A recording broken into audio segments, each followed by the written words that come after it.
Recibimos a Nicolás Chiesa, que es director general de la granja del Ministerio de Ganadería, Agricultura y Pesca. ¿Está bien? Perfecto. Está perfecto. Muy bien. ¿Cómo le va, Nicolás? Buenas tardes, un gusto acompañarlos. Bueno, dos temas, ¿no? Si por un lado tenemos la sequía, por otro lado tenemos la gripe aviar y todo esto que nos azota. ¿Cómo está viviendo este momento? Momentos complicados, tras palo palo, como dice el dicho. Venimos muy compleja la situación de la sequía, todo el sector agropecuario muy afectado, que no ha cambiado la situación. Ha habido algunos episodios de lluvias puntuales, pero no han cumplido la demanda que se necesita de agua para los cultivos, con un daño muy importante económico para los rubros de todos los rubros de los productores, y en especial la granja ha sido muy golpeada. Exactamente. ¿Y en qué producto se va a sentir más? En la granja, en especial, vas a ver una afectación muy fuerte en las frutas, las manzanas, las peras. Cuando decimos es que los precios se van a las nubes, no, ¿o puede no haber producción? No, los precios por las nubes no. Va a haber una afectación mucho en la calidad. Te vas a tener que acostumbrar a que son manzanas más chiquitas. Más chicas. Al que le gusta la manzana grande, este año no hay, porque hay algunos productores que tienen mucha, y producen en alguna zona donde hay agua, por ejemplo, todo lo que es el acuífero Raigón, en San José, ahí no tuvieron una afectación de acceso al agua. Pero esas van a estar muy caras, capaz. Y probablemente la grande, como hay menos que la formación de precio de la fruta y verdura es oferta y demanda. Oferta y demanda. Entonces, va a haber poca grande, esa va a estar cara, va a haber mucha oferta de la mediana y la chica. Y es un poco cambiar el hábito de consumo en Uruguay de este año, yo insisto mucho. Por este año. Estamos empatía. hablando manzana, ¿qué más? Manzanas, peras, zapallo, boñato, calabacín, zanahoria en este momento, la cebolla también le afecta. ¿Eso ya se está notando ahora o es algo no, que...? hay una afectación en los tamaños. Eso ya se nota ahora. Se nota ahora, en general. Hay menos volumen, la cosecha total. Entonces se va a notar una merma en el correr de los meses de algunos rubros. Esa es un poco la afectación. En algunos casos puntuales, como pasó ahora, se ha tenido que, en el caso sí de la zanahoria, que hubo un descalce en este momento donde la producción de riego fue muy golpeada, hubo que importar, conseguir en la región. Pero en general nosotros nos autoabastecemos muy bien de todos nuestros frutos y bueno, vamos a ver en los próximos meses qué pasa. A ver, Sandra Rodríguez, que es una pregunta. Bueno, buenas tardes, Nicolás, ¿cómo está? Bueno, muchas gracias por acompañarnos. Y la pregunta va por lo que nos está preocupando en este momento, que es el brote de la gripe aviar, que viene el contagio de aves migratorias y la prevención, y me gustaría que explicara. Primero, tranquilizar a la población que no hay contagio hacia el ser humano por el consumo de huevos y carne de las aves. Y segundo, cómo explicarle a los productores cómo pueden prevenir, porque uno con la pandemia, y mucho hablamos al comienzo del programa, con la pandemia la prevención para el ser humano era mucho más fácil, si hay que cuidarse, ponerse tapaboca, etcétera, cosa que con las aves no se puede hacer. Y además, vacunar a millones y millones de aves también se haría complicado. Pero sí se puede hacer una prevención y ayudar al productor, y me gustaría que lo explicara. Muy buena pregunta. Primera parte es así, el riesgo de la gripe aviar está influyendo, no tiene nada que ver con el consumo, se puede consumir el huevo, se puede consumir la carne, no se contagia por ese consumo de estos alimentos. El contagio es por el contacto con las heces o con la saliva, en definitiva, de las aves. Y bueno, entonces descartado el consumo, la afectación en el consumo de los productos avícolas. Esta enfermedad viene avanzando desde el norte de Norteamérica, viajando por las aves migratorias hasta el sur. Por suerte nosotros somos los últimos que nos está llegando, ha tocado por todos los países de la región. Por lo tanto, eso nos permite ir ya aprendiendo de los errores y de los éxitos de otros países. ¿Qué medidas hay que tomar para, en definitiva, cuidar nuestra producción comercial, que es el gran desvelo de nuestro ministerio, para cuidar a nuestros productores y el trabajo de muchos uruguayos?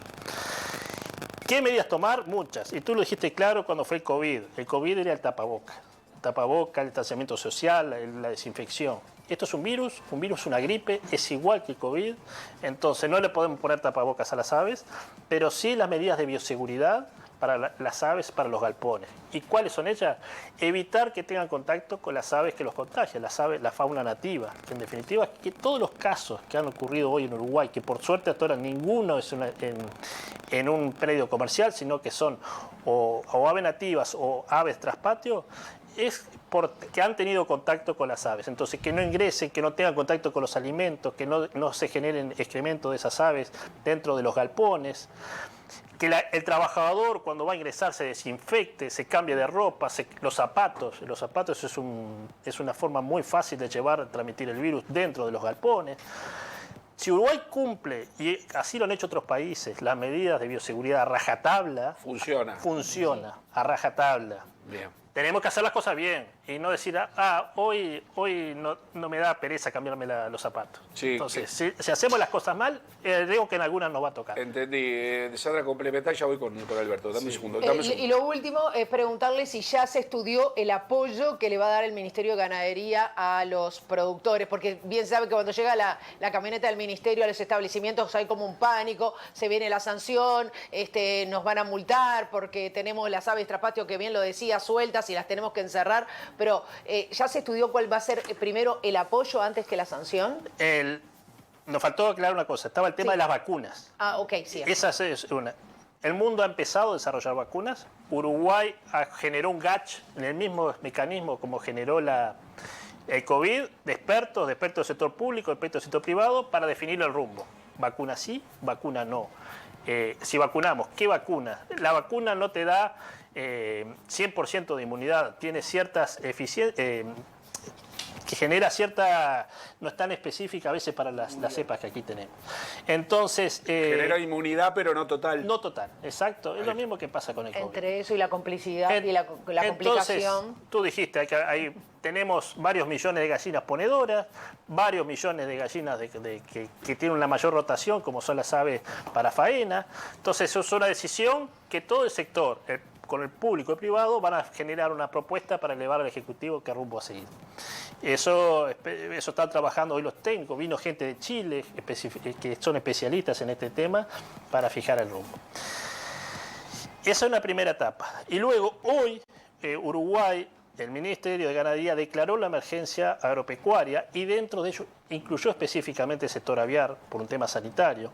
Eso le permite a todos los productores avícolas del Uruguay acceder a los beneficios que tienen el resto de los rubros por el tema de la sequía. ¿Lo declaró hoy, perdón? No, ya se declaró en abril, en enero de este año, 24 de enero.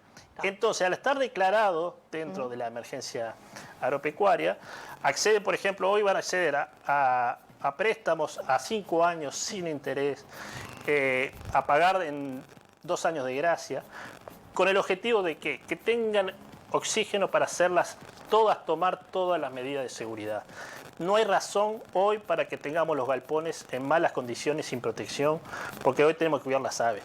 Y acá yo insisto mucho, hoy el riesgo está, y esto es como quien deja un auto muchas veces prendido con las llaves puestas y los vidrios bajos.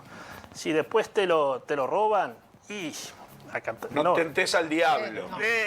Está bien. Alberto Silva, lo tiene al lado, Nicolás. Chiesa, dos. Una, esto en los criaderos estaba establecido, tienen que estar cerrados, no pueden entrar aves migratorias. Ahora que hicieron los controles, ¿se estaba cumpliendo o había algunos criaderos que la verdad cero bola esto, porque no había inspecciones? Primera pregunta. Segunda, las aves migratorias sabemos que pueden recorrer bastante territorio, pero parecía cierta lógica que llegaran a la laguna allá en Rocha, que llegaran a San Gabriel Polanco. Ahora, en el Monarca, aquí en Montevideo, me pareció peligroso, sospechoso. El arroyo Carrasco. Sí. Está cerca. Pero así como llegó al Monarca, puede llegar aves de patio por allí en toda esa zona. Sí. Es terrible, ¿no? He de esperar que sigan habiendo más casos de las aves traspatio, que nosotros decimos aves traspatio son ser aves traspatio? La suelta. Que tiene el productor que tiene 4 o 10 gallinas para autoconsumo, que no está dentro del sistema comercial. Entonces viene una tienen ave, contacto la con las toca, aves Se llama migratorias. traspatio. Se le dice así. El caso de San Gregorio Polanco era una productora, tenía 110 gallinas, se murieron 70, pero tenía gallina, patos, otras aves silvestres. Y bueno, ¿Cómo fue que se murieron esas gallinas? ¿Se supo? por el virus. Por el virus. Por el virus. Los sí, controles sí. que le preguntaba aquí, ahora que lo hicieron, Es- ¿se cumplía o mitad y mitad? Porque me han dicho que en muchos lugares ni A siquiera. ver, hay muchos. Vamos a salir fuertemente ahora, ella bien lo dijo, no con la camioneta blanca, con el ámbito de multar, sino con el ámbito de informar y generar conciencia del riesgo de los productores. Hay muchos productores que están muy de atrás, que no han tomado conciencia.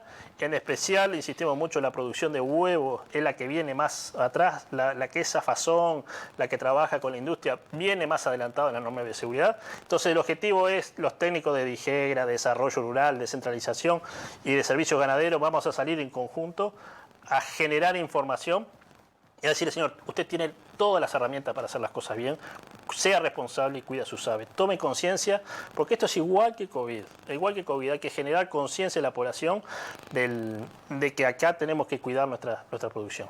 Está bien, es interesante. Antonio Maeso, ya lo liberamos al invitado. Sí, sí. La granja es un sector importante dentro de la economía, y sobre todo de la agropecuaria y además es un sector que a veces se le minimiza y tiene una expansión importante, sobre todo en pequeños productores, la zona. Y son uno de los que han sido beneficiados también con la UAM, probablemente, y eso es una de las preguntas. Dos preguntas. ¿Cómo está funcionando hoy por hoy el sector con este nuevo mecanismo? Y ese lugar también puede ser un lugar de foco, de ir, venir y poder contagiar en algún aspecto que haya que cuidar.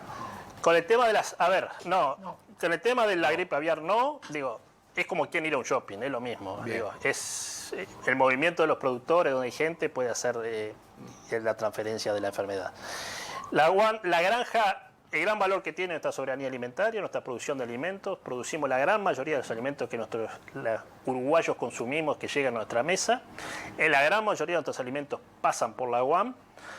Falta mucho por hacer, que realmente sea que ayude a apalancar a los productores, que no sea una mochila pesada para los productores actuales, que realmente los costos no te hagan inviable a muchos productores. Entonces, hay mucho trabajo todavía por hacer de gestión en la UAM. Arrancó con condiciones mejores a lo que era el viejo mercado, pero tenemos que trabajar que no se transforme con las prácticas viejas del viejo mercado con un galpón nuevo.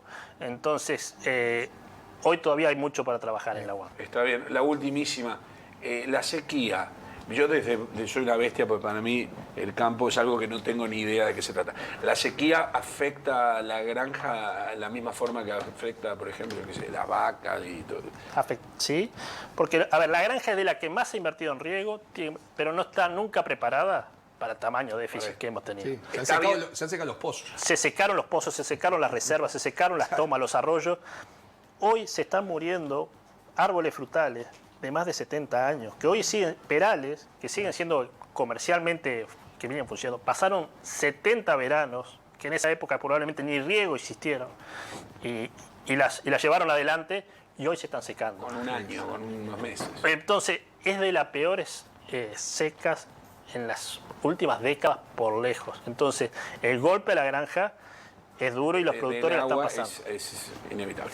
Le agradecemos mucho de estar aquí, Nicolás, como director general de la granja. Y bueno, le quitamos la parte del pánico en el tema de la gripe aviar, entonces. Responsabilidad, pero no Sí, pánico. responsabilidad. Hoy, si hacemos las cosas bien, no hay Responsabilidad, pero no pánico. No pánico. Y con la granja, yo insisto, los consumidores, tener empatía, que la oferta de frutas y verduras este año va a ser distinta. Va a ser distinto, hay que ponerle onda. Ya Exacto, sabemos que venimos exacto. de... Al que le gusta una manzana grande, comete 2 chicas. Como nos pasó con la pandemia. Exacto. Hubo un momento que cuando volvimos todos a la vida normal sabíamos que había cosas que no se hacían de la misma manera que antes hasta que le pudimos agarrar la Exacto. vuelta. Muchas gracias de A la vuelta. zona.